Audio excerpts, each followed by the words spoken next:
Hi, what's going on, everybody? Welcome back to Unlocked Real Stories, Real Reform. Today's episode is different.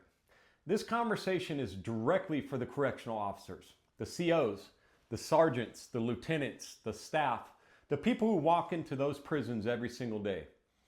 And before anybody jumps to conclusions, let me make something very clear. This is not an attack on correctional officers.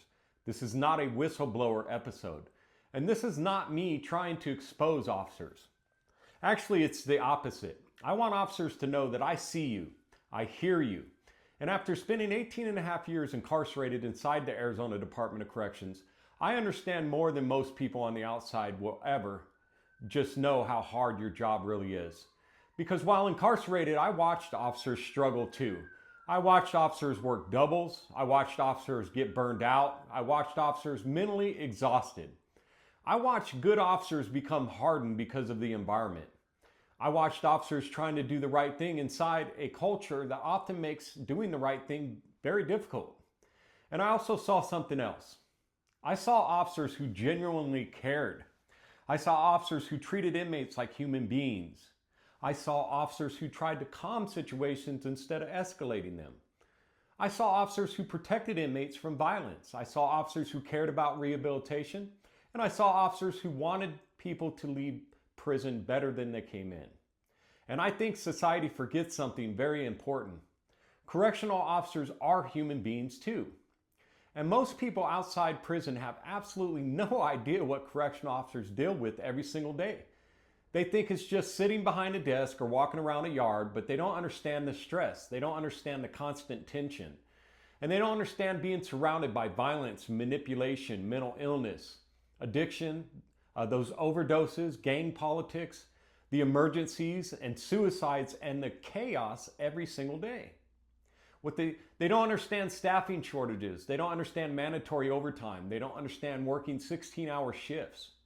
They don't understand what it does to a person mentally walking into an environment every day where something can happen at any moment. One thing I heard repeatedly from officers while incarcerated was this: we're understaffed, we're overworked, we're underpaid, and we're unsupported. I heard officers say they felt abandoned by leadership. I heard officers say they felt like nobody cared about them unless something went wrong. I heard officers say they weren't treated with the same respect as outside law enforcement.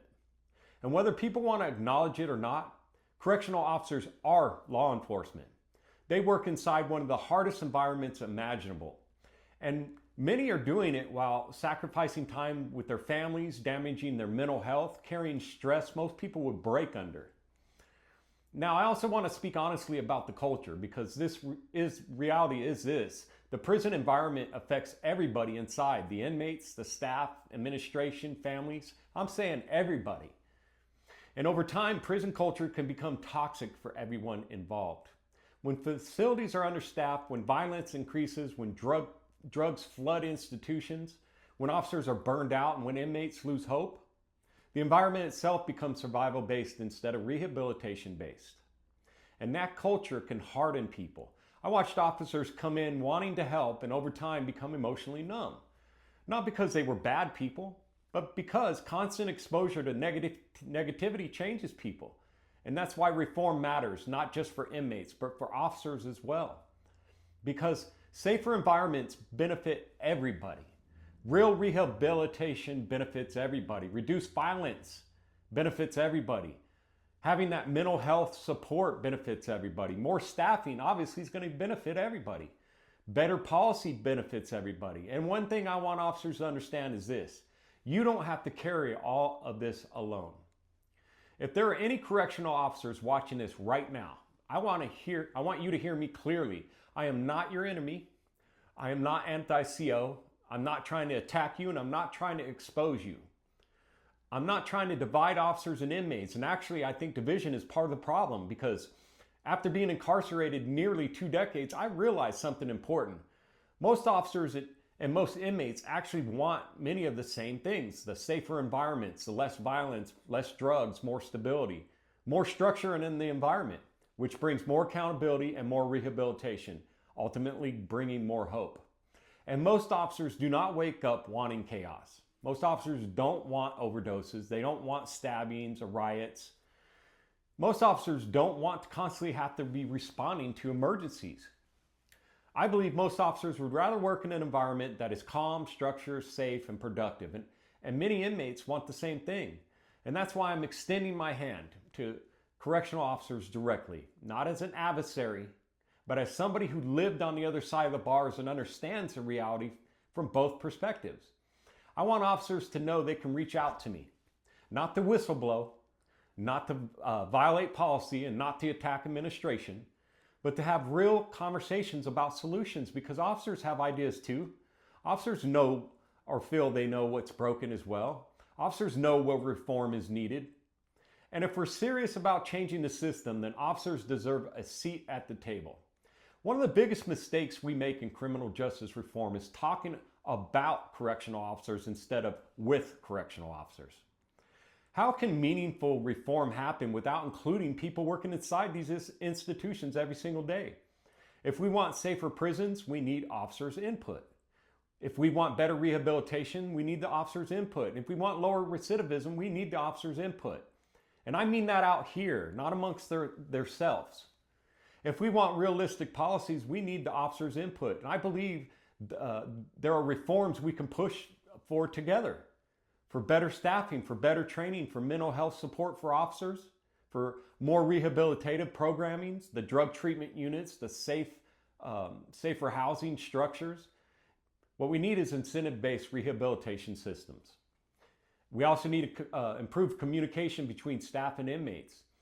We need to implement vocational programs that are actually meaningful and are being held accountable, and making sure the inmates are actually really learning, not just receiving a certificate. We need trauma-informed approaches. We need more accountability across the board. And I know some people may hear this and think, that sounds impossible. But I disagree, because I've seen moments inside prisons where officers and inmates work together to keep peace. I've seen officers de-escalate situations respectfully. I've seen inmates protect officers during emergencies.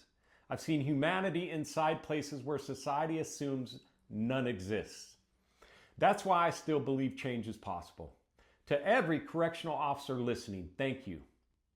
Sincerely, thank you to the officers who treated people with dignity. Thank you to the officers who stayed professional. Thank you to the officers who tried to mentor people. And thank you to officers who genuinely care. Thank you to the officers who showed compassion when people were struggling. And thank you to the officers who tried to make difficult environments safer.